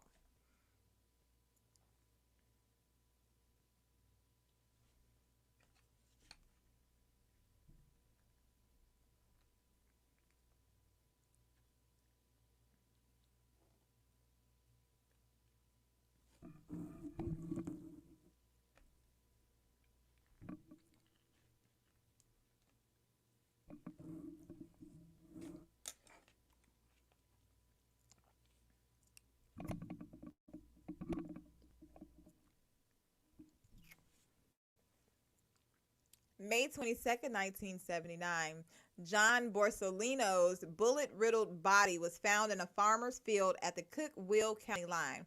Then the body of Jerry Caruselio was found with bullet holes in his back in an apartment complex in Addison, Illinois. He was outfit front boss Joy Awipa's driver at the time. Both deceased men were also allegedly outfit hitmen who killed 6 of the 7 home burglars and John Mendel's partners, though Borsellino and Caruselio did not kill Mendel. After these two outfit murders, there was no reported FBI raid on Tony Accardo, nor on anyone else allegedly connected with the outfit. 1980s Operation Greylord was a federal level investigation followed by various corruption trials targeting the Cook County, Illinois judiciary, the Chicago jurisdiction. 1980s Marquette 10 police officers in Chicago's Marquette district were convicted of taking bribes from drug dealers. Among those was Chicago police officer Thomas Ambrose, the father of former U.S. Marshal John Ambrose, who was convicted 20 years later of leaking information to the Chicago outfit about federal informant Nick Calabrese, who testified against top Chicago mobsters in the family secrets trial. July 2nd, 1980, alleged outfit hitman and muscle man William Dauber and his wife Charlotte were chased in their car and shotgunned to death after leaving the Will County, Illinois courthouse allegedly by four outfit tough guys: Gerald Scarpelli, William Petrocelli, Frank Calabrese Sr., and, depending on the source, Joseph Jerry Scalise or Ronald Jarrett. Calabrese's brother Nick corroborated that Frank had participated in the Daubers killings during the 2007 Operation Family Secrets trial. September 11, 1980, outfit burglars Joseph Scalise and Arthur Rachel stole the Marlboro Diamond, a value of $960,000 in 1994, and $3.6 million worth of jewelry from a jewelry store in London, England, in broad daylight. The diamond has not been recovered. Scalise and Rachel each got 15 years in jail in England for the crime. They were both released in 10 years. February 10, 1983, Japanese Chicago mob boss Ken Ito survived a mafia hit and then testified in court against the Chicago outfit, sending more than a dozen fellow mobsters and corrupt cops to prison. Ito's failed assassins Jasper Campese and Johnny Catuso were later found dead in the trunk of one of their cars. Ito died in 2004 in the Federal Witness Protection Program. February 13, 1985, longtime mobster and West Side outfit street boss Chucky English downgraded to a mob soldier and put in Joseph "Joey the Clown" Lombardo's crew after English's good friend and former boss Sam Giancana's murder was shot to death in an Elmwood Park, Illinois, restaurant parking lot, allegedly by an outfit hitman. Nobody has ever been charged with the murder. 1986, having been convicted of skimming $2 million from Las Vegas casinos, outfit bosses Jackie Cerrone and Joe Awipa were given long prison sentences. January 1986, Joe Ferriola was appointed boss of the outfit with the approval of his top captains and consigliere Tony Accardo. Ferriola had decided it was time to kill troublemaker Anthony Spilotro for causing a multitude of problems in Las Vegas and in Chicago. June 14, 1986, alleged outfit Las Vegas overseer Tony Spilotro and his brother Michael, an alleged low-level mob associate, went missing. Their bodies were later found beaten and together in a shallow grave in a cornfield in Enos, Indiana. According to autopsy testimony given later in court, the brothers were not buried alive. June 15, 1986, on Father's Day of that year, alleged outfit boss Albert Taco called his wife and told her to pick him up at a cornfield in Indiana. Taco then told his wife he just buried the Spilotro brothers. September 1986, outfit juice loan collector and one-time no-show union official John Ficarrata was gunned down while being chased on foot in front of Brown's Banquets Incorporated, 6050 West Belmont Avenue. After he realized the hit he was he was on was for him. He bolted from his car with 3 bullets wounds. The fourth wound he received to the back of his head while running from his car to the banquet hall killed him. Apparently, the hit was put out because Fekaroda botched the Spilotros brothers' burial assignment. The bodies were not supposed to be found. Outfit hitman Nick Calabrese admitted killing Fekaroda in federal court during the Operation Family Secrets trial. Because of DNA evidence, Calabrese also had to admit during the trial that he was wearing the bloody glove that was dropped at the murder scene while chasing Fekaroda and was found by investigators and federal law enforcement who ultimately put together the Family Secrets trial. 1988 outfit Associated bookmaker James Basile agreed to become a government informant, later identifying a mafia graveyard at Route 83 and Bluff Road near Darien, Illinois. Over the years, the bodies of 3 adult males were found there. Michael Oliver, age 29, of Chicago, a low-level mob associate, went missing in November 1979. His body was recovered May 16, 1988. Robert Hatridge, age 56, of Cincinnati, Ohio, went missing in April 1979. His body was recovered June 9, 1988. Robert Charles Cruz of Killdeer, Illinois, a low-level mob associate, went missing December 4, 1997. His body was found in March 2007. Cruz was the nephew of alleged outfit front boss Joseph Ferriola and the cousin of convicted outfit hitman Harry Elman.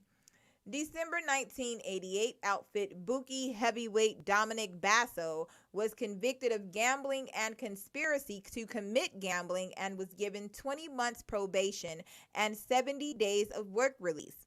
Basso was the bookie linked by phone records to one-time Cincinnati Reds player turned Cincinnati Reds manager Pete Rose when he was accused of betting on sports in 1989. Rose had always denied the association with Basso, but eventually admitted he'd bet on sports. March 11, 1989, outfit frontman Joe Ferriola died at a Houston, Texas hospital after receiving his second heart transplant.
Hey, can you bring me a paper towel, please?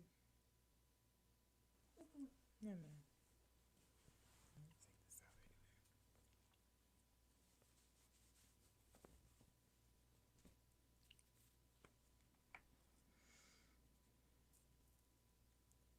1990s. Operation Silver Shovel. March 21st, 1990, outfit gambling boss of West Suburban Elmhurst, Donald Angelini, who had operated a highly successful sports betting empire along with Dominic Cortina, who was arrested and sentenced to prison. Each mobster got 21 months in prison and was ordered to pay for the $1,210 a month cost of his incarceration.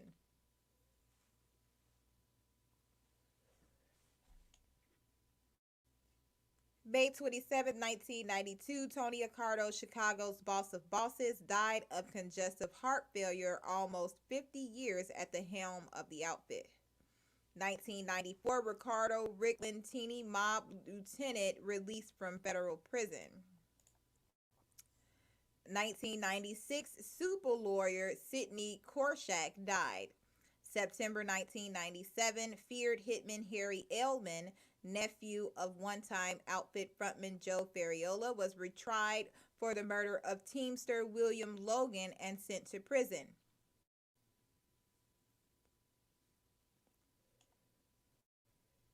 Based on testimony by former outfit attorney Robert Cooley and evidence which showed the first trial would never have come back with a guilty verdict because the judge in the first case took a $10,000 bribe to acquit Edelman. So the U.S. Constitution's double jeopardy clause would not have been in play after the first trial's not guilty verdict. This was the first time in U.S. history someone has been retried for the crime of capital murder after being acquitted. July 24th, 1998, one of the williest and slickest crooks in the Chicago outfit, high-ranking Greek descendant Gus Alex, died of a heart attack in federal prison. March 28th, 1999, outfit front boss Angelo J. The Hook LaPetra died from natural causes. December 23rd, 1999, Ronald Jarrett, a mob lieutenant to Johnny Apes Monteleone of Southside 26th Street crew, is shot while going to a funeral. It is the first mob hit in Chicago in 7 years.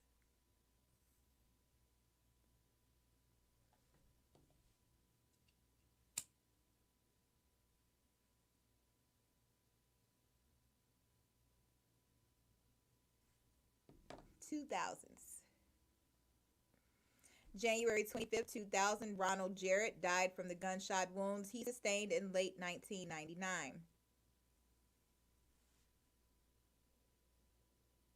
January 15th, 2001, William Hanhart, the Chicago Police Department's former chief of detectives, was indicted by a federal grand jury on charges of masterminding a ring of outfit-related thieves who stole $4.85 million in jewels in heists across the nation.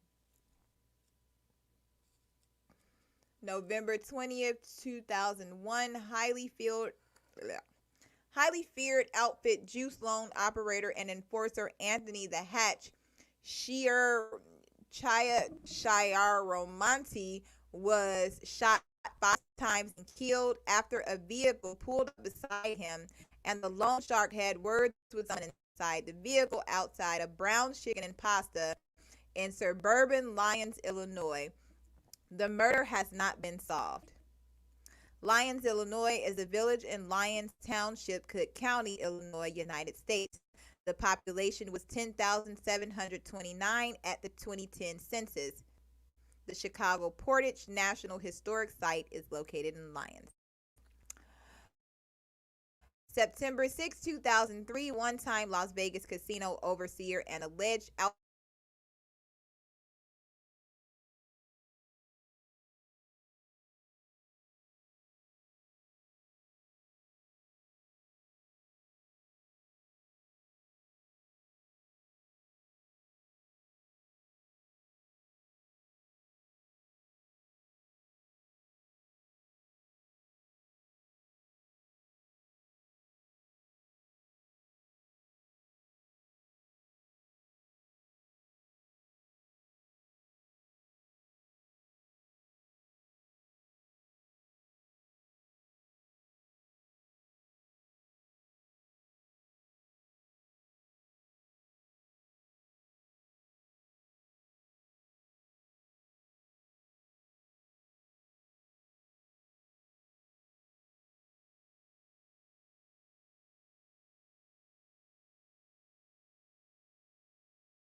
Okay, April 25th, 2005, the U.S. Department of Justice's Operation Family Secrets trial indicted 15 outfit top mobsters and associates under the Racketeer Influenced and Corrupt Organizations Act RICO. Joseph the Clown Lombardo, a top outfit leader, and Frank the German Schweiz evaded their indictments and became fugitives for a time. September 21st, 2005, after having been extradited from Greece by the Federal Bureau of Investigation in 1989, where he fled, reputed outfit boss Albert Taco died at the he died at the federal prison at Terre Haute, Indiana, after having a stroke while serving a 200-year prison sentence for racketeering, conspiracy, extortion, and tax fraud. December 16, 2005, outfit hitman, muscle man, and fugitive from justice in the Operation Family Secrets trial, Frank Schweiz was apprehended in Berea, Kentucky.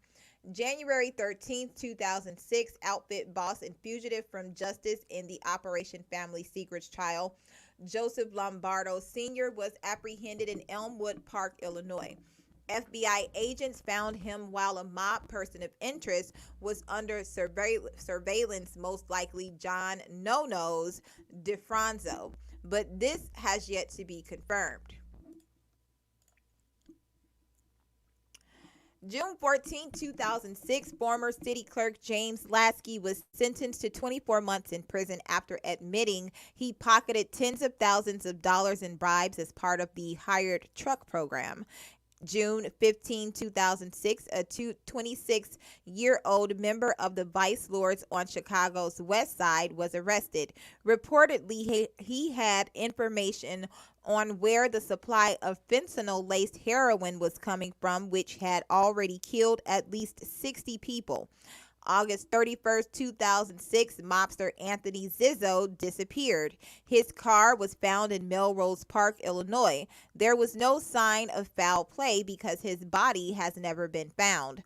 June 18, 2007, aided by RICO, the Operation Family Secrets trial began in Chicago.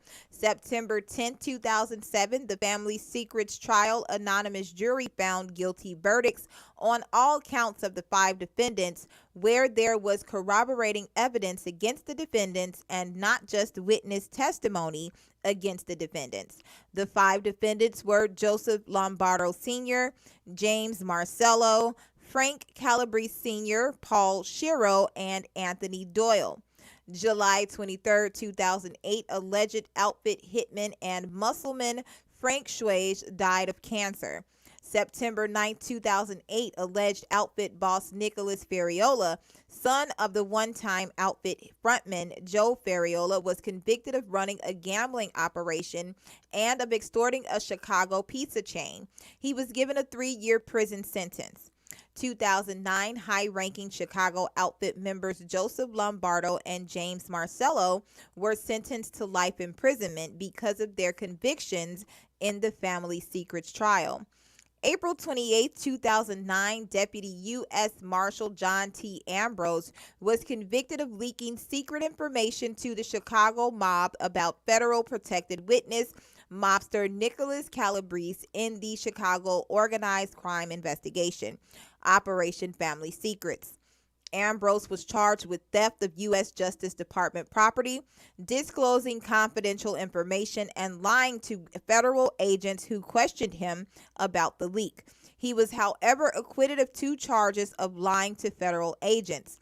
Ambrose is the son of disgraced former CPD officer Thomas Ambrose, who was convicted of taking bribes from area drug dealers as part of the Chicago Police Department's Marquette 10 scandal in the 1980s.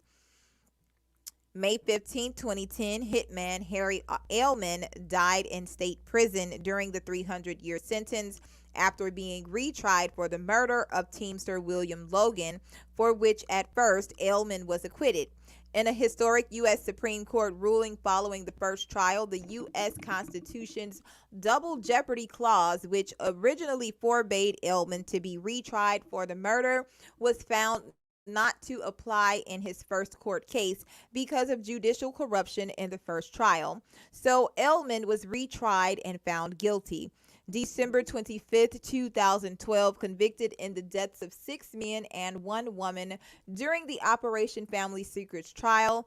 Outfit enforcer and loan shark Frank Calabrese Sr., age 75, died at the Butner Federal Correctional Complex in North Carolina while serving a life sentence.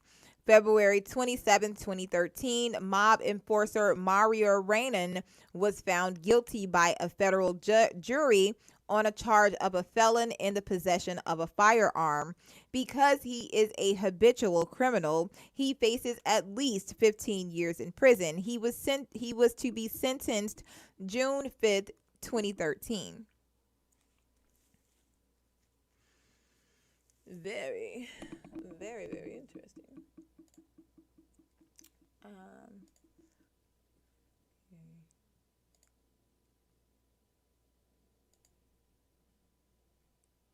Okay. So, John DeFranco.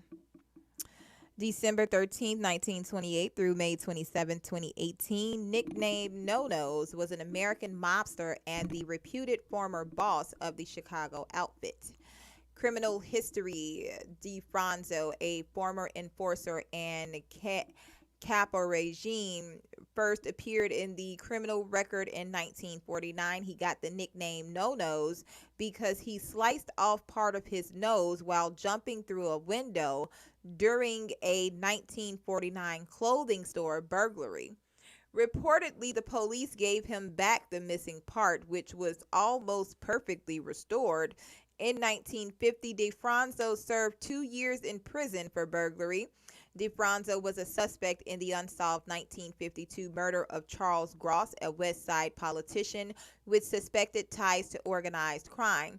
He was a member of the 3-Minute Gang and identified as a member of a loan sharking operation along with former Chicago police officers Albert Sarno and Chris Carty in 1964. Imprisoned syndicate leader Joseph Iwupa chose DeFranco to head criminal operations in Chicago's western suburbs over acting syndicate boss Joseph Ferriola. Eventually, he became one of several de facto leaders running the outfit in Chicago. His brother Peter DeFranco, a made man, was convicted of warehouse burglary in 1963. In 1993, DeFranco was convicted along with Chicago boss Samuel Black Sam Carlisi, his gambling capo Donald the Wizard of Odds Angelini, and 4 other men of federal racketeering charges for attempting to subterfuge gambling operations at the Rincon Reservation near San Diego. The 1993 conviction was reversed on appeal, however, and DeFranco was released from prison in 1994.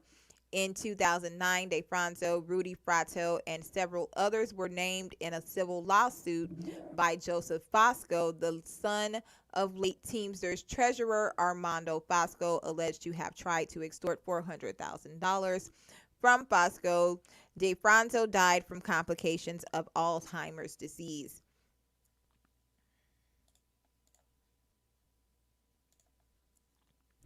Samuel Carlisi, also known as Black Sam and Sam Wings, December 15, 1914 through January 2nd, 1997. Was an American gangster who was the boss of the Chicago outfit criminal organization between 1989 through 1996. Sam Carlisi's brother Roy was a capo regime in the Buffalo crime family, otherwise known as the Magaddino crime family. Roy was close to legendary Buffalo Mafia boss Stefano Magaddino, which gave Sam direct access to various East Coast crime families that were aligned with the Buffalo Mafia, such as those based in Rochester and Utica, New York, and in northern Pennsylvania. Sam was known to use these connections to further his gambling and bookmaking interests, to fence stolen goods, and possibly for narcotics operations he was overseeing or involved in. He was a cousin of mobster Al Tornabene. Alfonso Al the Pizza Man Tornabene was a Chicago area resident who was reported by several newspapers to have been a high ranking member of the Chicago outfit crime organization. Carlisi stated his criminal career with the outfit as a driver for mobster Joseph Awipa when he was boss of the Cicero, Illinois crew. He is the uncle to Chicago outfit mobsters Dominic DiMaggio and Nicholas DiMaggio. When Awipa was convicted in 1986 for the skimming of the Las Vegas casinos, Carlisi served as his replacement and as a frontman. Carlisi earned his nickname Wings because he often flew around the country as a mob courier during the 1970s. When Ferriola became the boss of the outfit, Carlisi served as his underboss. This followed the murders of Michael and Tony Spilotro, in which Carlisi had supposedly been involved. After Ferriola was diagnosed with cancer, he assigned the day-to-day supervision of the outfit to Carlisi.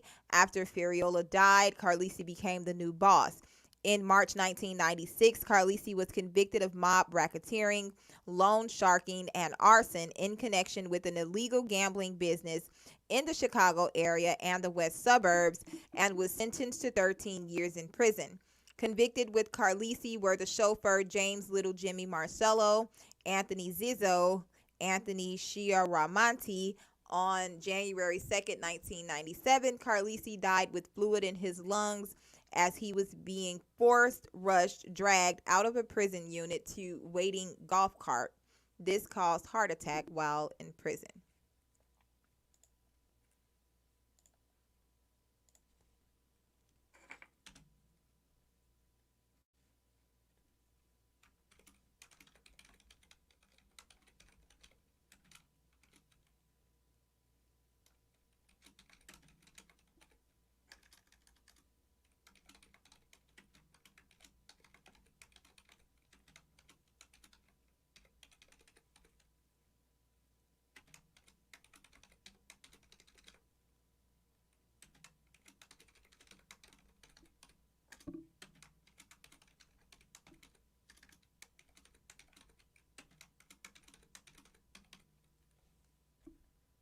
Aiden,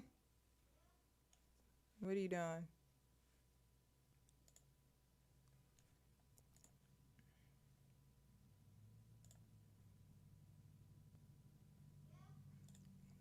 Why you in there? Why you in there? All right. Come look at this man, Aiden. Look how he look. Hold on.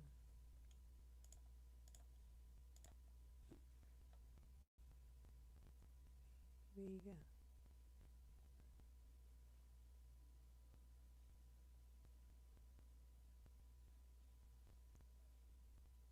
Oh, there you go.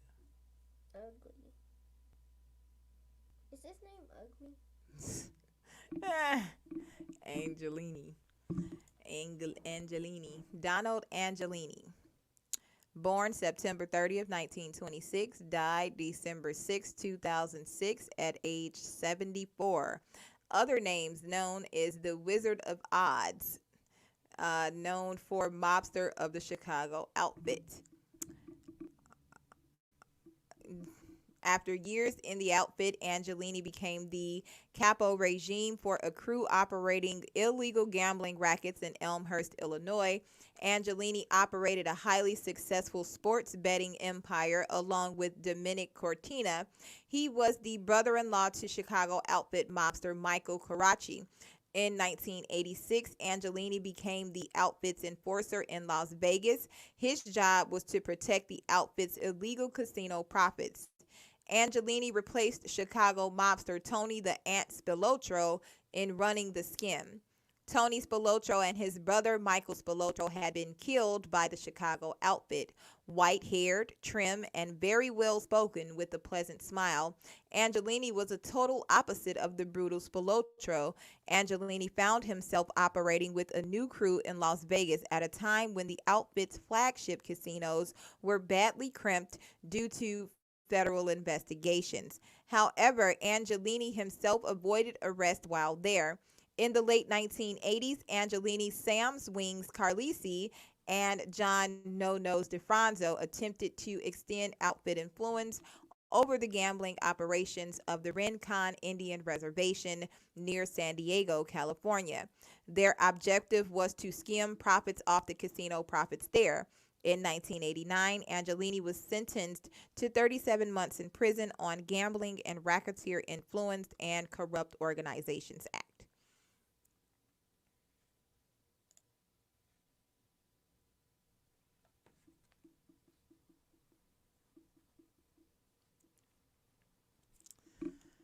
Rudy Fratto has been identified by federal authorities and several Chicago newspapers as a high ranking member of the Chicago Outfit Crime Organization.